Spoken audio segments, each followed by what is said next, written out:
हरि ओम नमस्ते। तो सांग माने आज आम जाना दीपदानर मंत्र एवं तार अर्थ। आम शास्त्र रे बहुल भाव में दीपदानर व्यवस्था अच्छी, देवता मान दीपदानर व्यवस्था अच्छी। आम मैंने दिए भी घरे घरे समस्त दीप प्रज्वलन करती। तेणु दीपदानर मंत्र कौन और तार अर्थ को आज आम बुझा।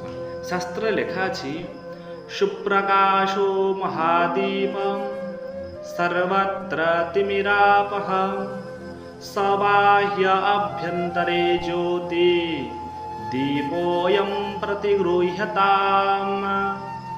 अयम दीपम प्रतिगृह्यताम्। एही दीप को प्रभु ग्रहण कर।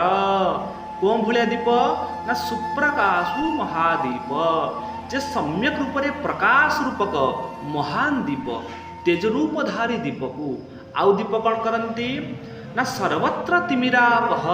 सर्वत्र इत्युक्ते चतुर्दिगरु जी तिमिर अर्थात अंधकार को मोचन करती, प्रतिग्रह करती, नष्ट करती, तिमिरापह हरण करती, से भली दीप को अयम दीपम प्रतिगृह्यताम।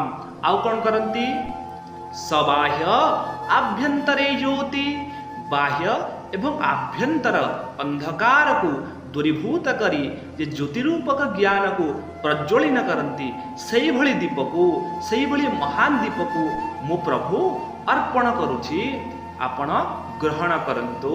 सुप्रकाशु महादीप सर्वत्र तिमिरापः सबाह्य आभ्यंतरे ज्योति दीपोऽयं प्रतिगृह्यताम्। एई भली दीप को प्रभु ग्रहण कर। तो सांग माने जदि भल लगी शेयर करेंगे एवं आगु को आम जाना दीप देवतांकर कौन स्थान रे कौन दीप दि जाए।